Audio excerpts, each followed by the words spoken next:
Tayyab Bloch हमारे नुमाइंदे इस वक्त हमारे साथ मौजूद हैं। तो तैयब आगाह कीजिएगा, 1 घंटा 37 मिनट करीब जो है वो समाअत होती रही है। तफसीलात से आगाह कीजिएगा मुकम्मल, क्या आज जब आगाज़ हुआ है और जब वक्फा हुआ है क्या मामलात हुए हैं?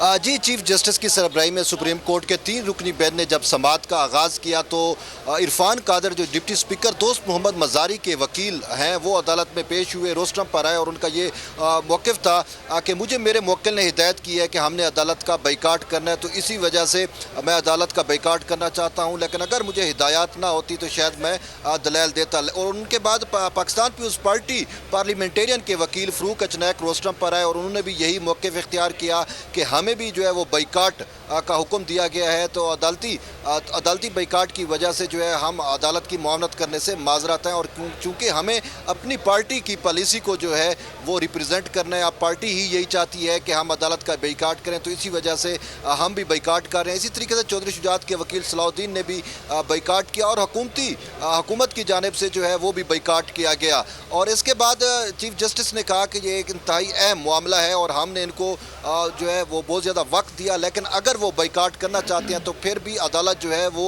यकतरफा कार्रवाई को आगे बढ़ाएगी। और इस हवाले से पीटीआई इस हवाले से चौधरी परवेज़ इलाही के वकील अली जफ़र से अदालत ने कहा कि हमें चंद कानूनी नुकात के ऊपर जो है वो आपकी मुआवनत चाहिए होगी। और अदालत ने कहा कि आप हमें ये बताएं कि 21वीं तरमीम का जो मुकदमा था उसमें 8 जजेज़ ने जो है वो पार्टी सरबराह के हक में जो है वो राय दी थी और इसके साथ साथ 9 जजेस ने जो है इससे मुतल्लिक़ कोई राय नहीं दी। तो आप हमें बताएं कि क्या ये 3 रुकनी बेंच जो है वो इस हवाले से उनकी राय का पाबंद होगा। तो इस पर अली जफ़र ने दलाइल देते हुए वाज़े तौर के ऊपर सुप्रीम कोर्ट में ये मौक़िफ़ इख्तियार किया कि सुप्रीम कोर्ट का ये जो 3 रुकनी बेंच है वो 8 रुकनी बेंच या 8 जजेस की राय का पाबंद नहीं है, क्योंकि उनका यही कहना था कि उसमें कुल जो जजेस थे वो 17 थे। 17 में से 8 जजेस ने जो है वो पार्टी सरबराह के हक में जो है वो राय दी थी, लेकिन 9 की राय जो है वो मुख्तलिफ थी। तो इसी वजह से जो अक्सरियती फैसला है उस वही कारगर रहेगा। तो इसी बुनियाद के ऊपर उन्होंने कहा कि सुप्रीम कोर्ट का ये बेंच जो है वो अपना फैसला करने में आज़ाद है, इसके ऊपर किसी किस्म की कोई जो पाबंदी है या बाइंडिंग है किसी भी अदालती फैसले की वो नहीं है। इसके साथ साथ अली जफ़र ने जो है वो सैर हासिल गुफ्तगू भी की और उन्होंने जो है वो मुख्तलिफ अदालती फैसले जिनको PDM के वकला ने कोर्ट किया था उन अदालती फैसलों को जो है तफसील से भी पढ़ा और उसमें कहा कि जस्टिस जवाद ख्वाजा से देख लें या जस्टिस अजमत सईद शेख को देख लें तो उनकी इंडिविजुअल राय थी और इंडिविजुअल राय जो है वो इस 3 रुकनी बेंच को जो है पाबंद नहीं करती। तो यूं जब सूरत हाल क्लियर हो गई तो उसके बाद PTI के वकील इम्तियाज़ सदीकी जो है वो रोस्टम पर आए और उन्होंने दलाइल दिए और उनके दलाइल देते हुए उन्होंने वाज़े तौर के ऊपर कहा कि सुप्रीम कोर्ट के सामने सारी सूरत हाल है, क्योंकि जो इलेक्शन हुए वो सुप्रीम कोर्ट के हुक्म पर हुए और सुप्रीम कोर्ट ने ही अपने हुक्म के अंदर तारीख भी दी और वक्त का भी तयन करके दिया कि पंजाब असम्बली के रन ऑफ इलेक्शन का जो प्रोसेस है वो कंप्लीट किया जाए। उन्होंने वाज़े तौर के ऊपर यह भी कहा कि सुप्रीम कोर्ट जानती है कि किस तरीके से दीगर पोलिटिकल पार्टियों के जो सरबराह हैं वो लाहौर आए और इसके साथ साथ वफाकी हुकूमत ने तमाम ज़राए को बुरुए कार लाते हुए किस तरीके से इलेक्शन को मैनेज करने की कोशिश की। और इस हवाले से जस्टिस इजाज़ुल एहसन और जस्टिस मुनीब अख्तर की जानिब से ये भी सवाल किए गए कि आप हमें ये बताएं कि क्या चौधरी शुजात का जो ख़त है वो पार्लियामानी लीडर को दिया गया या पार्लियामानी जो उनकी पार्टी है उनके अरकान को दिया गया। तो उन्होंने कहा इस हवाले से जो है अली जफ़र चूँकि चौधरी परवेज़ इलाही के वकील हैं वो आपको बेहतर बता सकते हैं, लेकिन उन्होंने कहा कि स्पीकर पंजाब असम्बली की जो कार्रवाई है वो भी अदालत के सामने और अदालत ने उसका ट्रांसक्रिप्ट भी मंगवाया और अदालत को पता है कि डिप्टी स्पीकर दोस्त मोहम्मद मज़ारी ने किस तरीके से पंजाब असम्बली की कार्रवाई को आगे बढ़ाया था।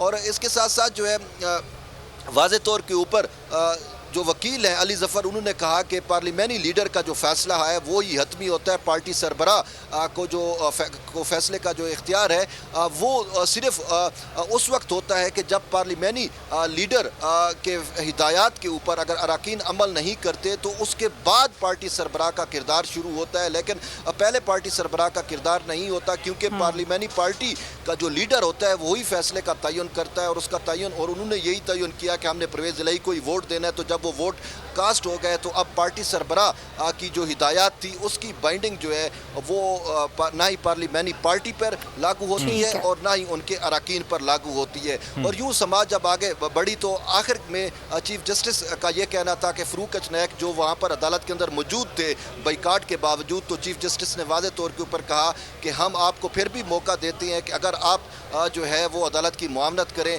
तो ये बेहतर हो जाएगा। हम नहीं चाहते कि कोई ऐसा फैसला हो जिस पर शकूक व शबात हूँ। और चीफ जस्टिस ने यह भी वाज़े किया कि हम अदालती कार्रवाई जो है वो इबादत समझ कर इसको आगे बढ़ाते हैं। तो इस पर फ़रूक अचनैक ने फिर से माजरत की। उन्होंने कहा कि मेरी पार्टी पॉलिसी जो है वो ऐसी नहीं है, उन्होंने हमें बाइकाट का हुक्म दिया है तो इसी वजह से हम बाइकाट कर रहे हैं। तो इस पर चीफ जस्टिस ने वाज़े तौर के ऊपर कहा कि अक़वाम मुत्तहिदा के अंदर जो मुल्क जो है वो अगर मेंबर नहीं होता तो वो ऑब्जर्वर के तौर पर होता है। तो हमें भी यही लगता है कि आप बतौर ऑब्जर्वर जो है यहाँ पर मौजूद हैं। और बाद समाज जो है वो 1:30 बजे तक मुलतवी कर दी।